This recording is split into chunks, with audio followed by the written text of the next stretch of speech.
Hello everyone. I hope all are following common protocols. Don't be scared of the pandemic. Instead, take necessary precautions. I'm A.B. Ramna back with a topic on Transfer Property Act. Today's topic will be apportionment. Let us understand what is apportionment. Apportionment. Let us split the word apportion. Portion. Let us mean portion means a part or a share. Now, what is apportionment? Apportion means decide a share of a person. Let us take an example for a moment. For example, both A and B go for a treat. B takes A. Both of them go to a hotel, and now they have to pay for the whatever they have eaten, and they share the amount, a portion. They share the cost of the meal which they have eaten. That is called apportionment. That is, whatever A has eaten, he pays for his part, and B pays for what he has eaten. This is called apportionment. And how does the law treat apportionment? Let us go to the next picture. Wow, this is not my building. I wish I had such kind of building. Let us see. This is a house, and this is a calendar next to it. Now, apportionment.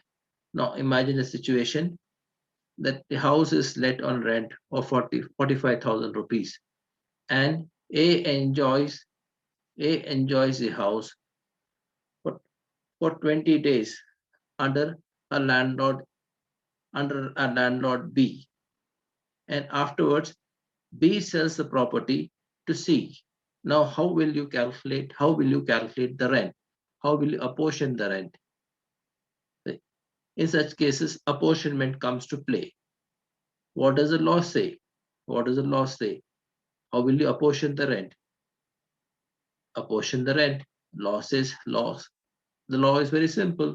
Law says a A, the day B enjoyed the rent under the ownership of A for 20 days, he'll have to pay rent for 20 days. For 20 days, the rent comes to 30,000 rupees.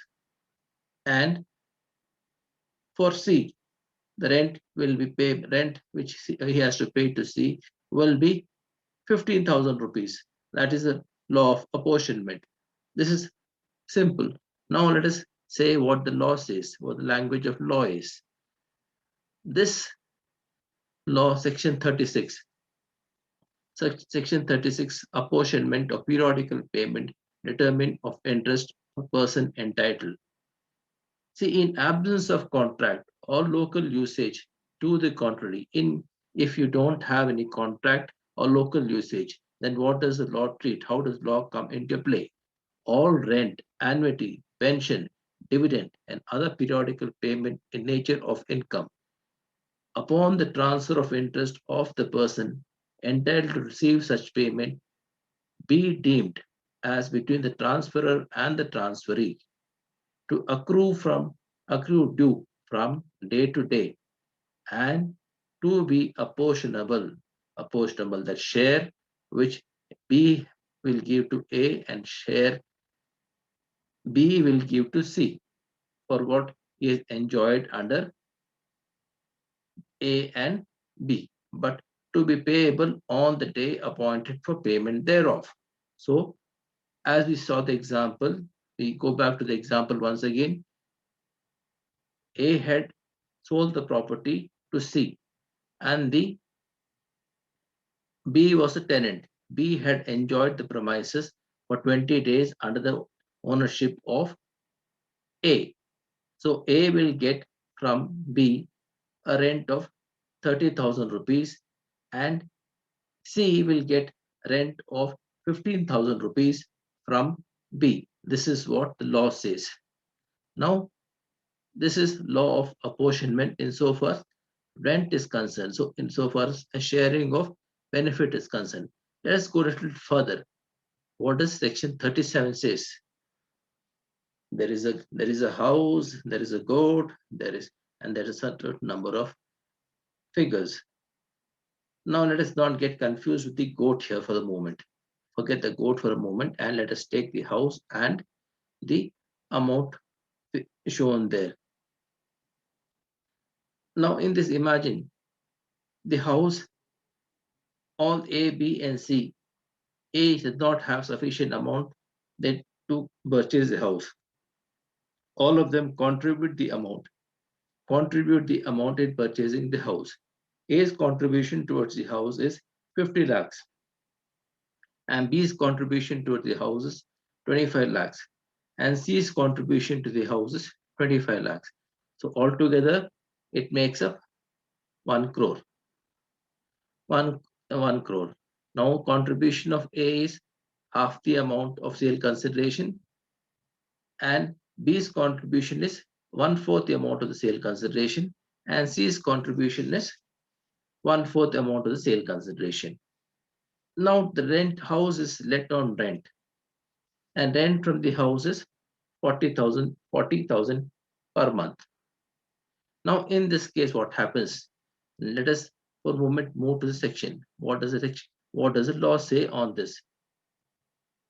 Everyone can read the section. I will not read the section. I will tell the section in a layman's language. What the section says is, if the, I'll go back to the illustration once again. If the amount, that is A, B, and C, can be severed, the share of the amount can be severed, A, B, and C. A's contribution toward the house is 50 lakhs rupees, B's contribution of the house is 25 rupees, and C's contribution to the house is 25 lakhs. In such cases, the court will, the rent which is payable, by the tenant in residing in the premises, he will apportion the rent. In such fashion, in what way the rent was paid. In such cases, A will be getting a rent of 20,000 rupees. 20,000 rupees. That is because one half the amount hasn't paid to him.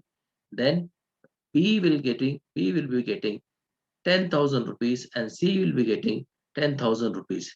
So that is so far as the rent part is concerned. Now what happens to the goat? In addition to this, there is a condition in the agreement with the previous landlord that he has to give a goat every month along with the rent.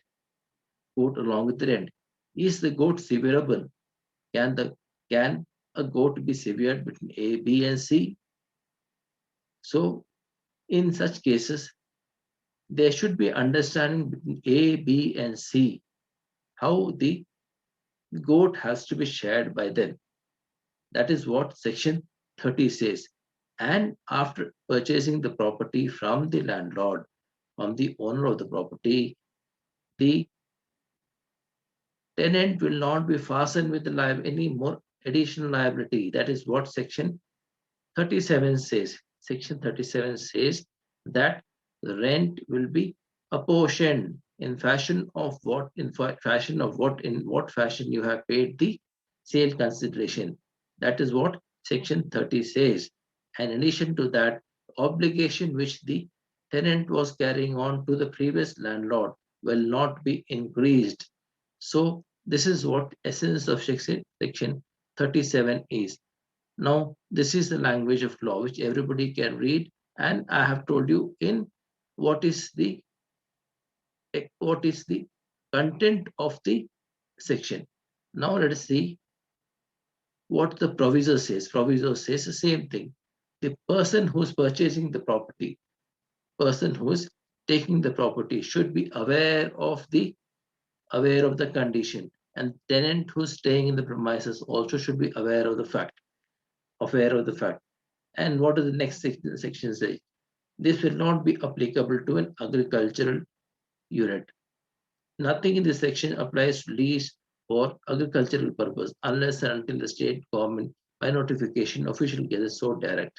So this will not be applicable to agricultural places. Now coming back to the three conditions laid down in section 37. Person on whom obligation rests must have reasonable notice of severance of interest in the property.